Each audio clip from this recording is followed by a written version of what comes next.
I've fallen in love with Sherlock Holmes Chapter 1. Frogware Games have independently developed and published this one because they finally got out of issues that they were having with Nacon Big Ben since the Sinking City.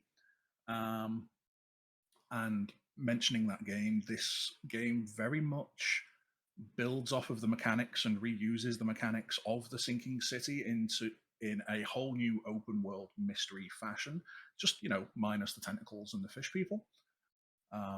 Here we see a very young, very Jared Leto styled Sherlock Holmes back on the Mediterranean island where he spent much of his formative years, where with his mother and Mycroft after his father died, until she died of consumption, or so he's been led to believe.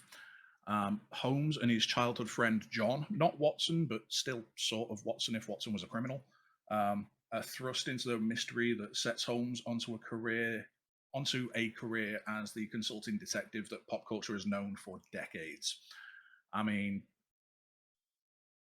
it's an impressively scaled, open Mediterranean setting. It's not the dreary London setting that people have come to expect with Sherlock Holmes, and that actually makes for a refreshing change of pace.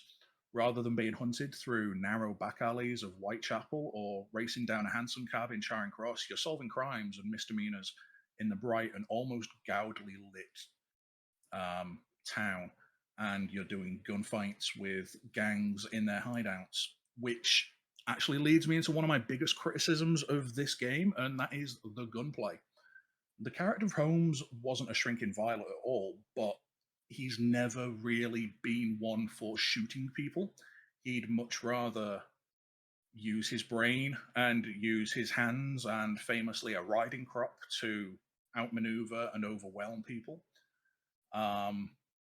He was always more of an intellectual combatant than a shooty, die person.